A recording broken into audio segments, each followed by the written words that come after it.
Oi pessoal, tudo bem com vocês?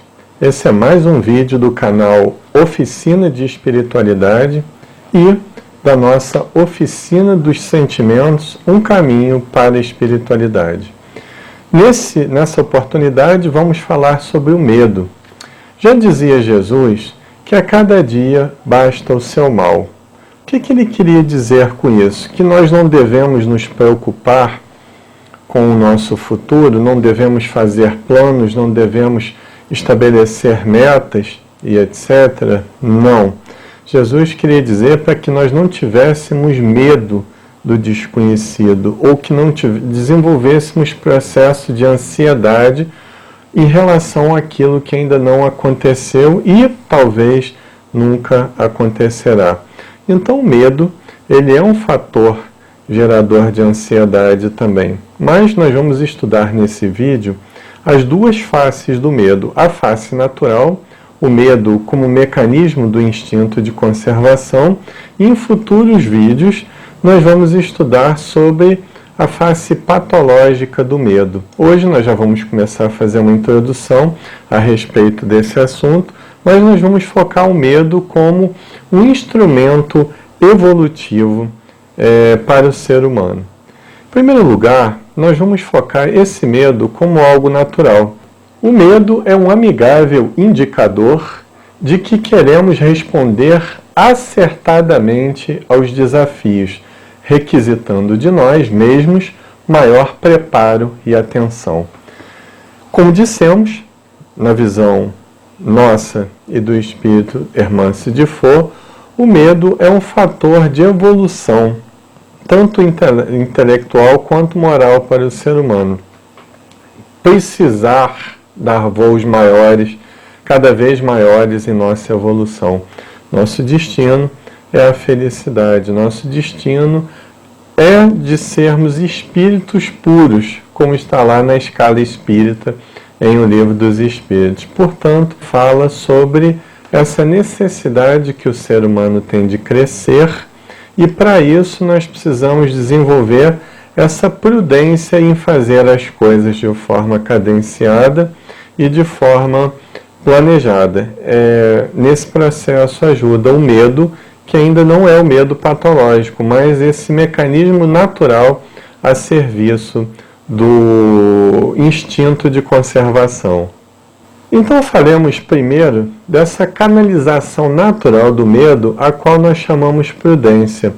Nós vamos ver com o Espírito Joana de Ângeles um outro trecho de um livro dela que fala sobre essa face natural e normal em todo ser humano, que se chama prudência. Bem canalizado, o medo se transforma em prudência, em equilíbrio, auxiliando a discernir qual comportamento ético adequado, até o momento em que o amadurecimento emocional o substitui pela consciência responsável.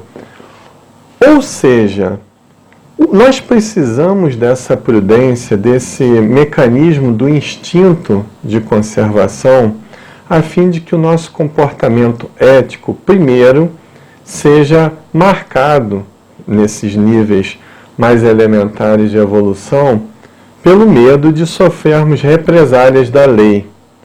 E é assim que funciona muitas vezes. Muitas pessoas ainda deixam de fazer o mal com medo das represálias. Por isso que quando nós temos leis, eu digo de leis humanas, que não funcionam momentaneamente, ou funcionam de forma muito deficitária, ou funcionam de forma muito direcionada para algum grupo de pessoas apenas, muitas vezes o crime descamba nessa sociedade por falta de uma educação que muitas vezes tem que ser feita, infelizmente, através da punição. Então nós temos nessa sociedade o caos implantado. Então a prudência, ela serve justamente para isso, para que nós nos capacitemos em termos morais, a fim de que possamos mudar a nossa ética em sociedade. E isso funciona gradativamente rumo a esse senso moral depurado, onde nós, isso já falando em mundos mais evoluídos que o planeta Terra, não precisaremos mais de leis punitivas. Nós poderemos evoluir simplesmente através do amor, do bem-querer ao nosso semelhante. Mas falando em prudência, nós também temos, já beirando a fronteira com a patologia, as palavras de Hamed a respeito de quando o medo, ligado ao orgulho e ao egoísmo, começa então a sofrer uma metamorfose tóxica, uma metamorfose nociva. Vamos acompanhar esse pensamento de Hamed, porque é muito importante para prosseguirmos com o assunto em futuros vídeos. Diz ele, o medo pode ser definido como um estado psíquico de inquietação constante, agitação ou impaciência diante de um perigo real ou imaginário. O medo racional é saudável e necessário em nossa vida. Ele nos protege de nossa impulsividade e de nossos atos irrefletidos. No entanto, quando o medo é patológico, torna-se destrutivo e tem como resultado a imobilidade de nossas forças íntimas. Aí é muito fácil de nós estabelecermos a diferença entre o medo racional e o medo patológico. O medo racional, ele nos faz refletir a respeito dos nossos atos menos felizes, das nossas ações menos acertadas. E o medo patológico, ele nos paralisa. Ele é muito patrocinado, inclusive, pela culpa daquele que errou, pela culpa daquele que não conseguiu se auto-perdoar e pela culpa daquele que vive sob um pessimismo de não poder mais ver a luz devido aos erros praticados e agora que geram remorso, que ele não sabe como trabalhá-los. Então, Hamed já fala sobre essa fronteira que existe entre o medo real, que é muito útil na nossa evolução, ele nos faz ter prudência diante de um perigo real, e o medo imaginário, que são aquelas ilusões que nós criamos pela nossa ambição, pela nossa ganância, pela nossa inveja e pela nossa culpa, sobretudo. Então, Hamed já faz essa ponte para que possamos introduzir o pensamento de Allan Kardec.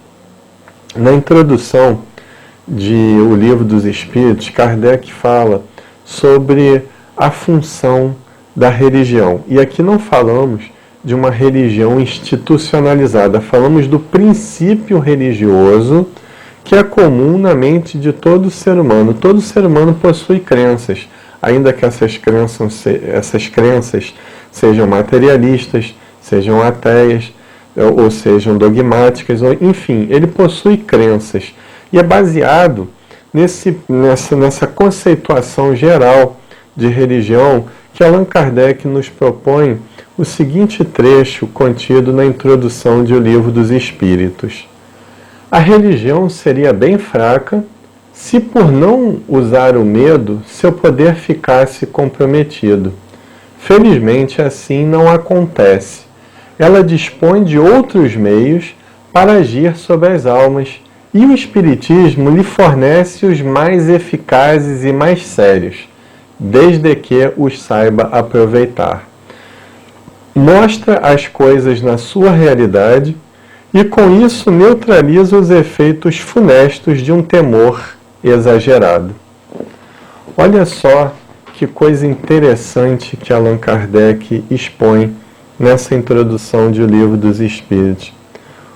O Espiritismo, ele nos oferece elementos que vão ao encontro da realidade do que é o mundo espiritual, sem crendices, sem fantasias, sem peças teatrais e outras coisas que só muitas vezes nos distanciam da realidade do que seja o mundo espiritual. Portanto, o Espiritismo mostra o mundo espiritual como ele é realmente, através da concordância do ensino dos Espíritos. Allan Kardec estabeleceu uma visão geral sobre o mundo espiritual, visão essa que com certeza será ampliada e será especificada em alguns pontos com o decorrer do exercício seguro da mediunidade na atualidade. Então o Espiritismo nos ensina que a morte não existe, ou se ela existe é apenas do corpo físico, porque nós simplesmente somos transferidos para uma outra, entre aspas, dimensão, que é o mundo que Allan Kardec chamou de mundo normal primitivo ou mundo espiritual. O Espiritismo nos mostra que existe uma lei de causa e efeito, que nós não precisamos ter medo de inveja, medo de trabalhos, com todo respeito, feitos para nos prejudicar. Não precisamos ter medo da maquinação que as pessoas mais fazem contra nós por antipatia ou por vingança, mas nós precisamos ter sintonia com o bem. E essa sintonia com o bem, ela vem pelo autoconhecimento, pela autotransformação e pela prática do bem. Então é nessa sintonia que nós vamos, conforme o Espírito Hamed nos disse, adquirir essa naturalidade diante das circunstâncias perigosas ou complexas da vida. É através dessa prudência que nós vamos transformar o medo em realizações. Se nós optarmos pela prática desrespeitosa a nós mesmos e ao nosso semelhante, ao outro, se nós optarmos pelo vício, se nós optarmos por cultivarmos de forma orgulhosa a nossa culpa, com certeza esse medo se transformará em patologia. Esse medo se transformará em ansiedade mórbida, porque também existe a face natural e a face mórbida da ansiedade, que nós vamos estudar em vídeo futuro. Com certeza nós desenvolveremos fobias de uma vida para outra ou ainda nessa mesma vida. Então, a maior defesa contra esse medo nocivo, contra esse medo patológico, é primeiro entender que nós temos medo de alguma coisa e que esse medo pode ser cultivado ou que esse medo pode ser vencido através do processo que já ditamos. E a segunda defesa é sempre a prática no bem. Quando fizer alguma coisa, vise o seu bem também. Vise o auto-amor, vise a experiência de autorrealização, mas vise também o direito alheio. Vise aquela regra áurea, façais aos outros aquilo que quereis que vos façam. E aí, com certeza, nós não vamos desenvolver esse medo patológico. Se você gostou desse vídeo, curta, comente, compartilhe e inscreva-se no nosso canal para fazer com que ele cresça. Se você já é inscrito em nosso canal, toque o botão do sino ao lado do botão de inscrição para você receber notificação de vídeos novos. No mais, tenho a agradecer a todos por chegar até o final desse vídeo comigo, fazendo as reflexões de acordo com a doutrina espírita. Muita paz, saúde e serenidade.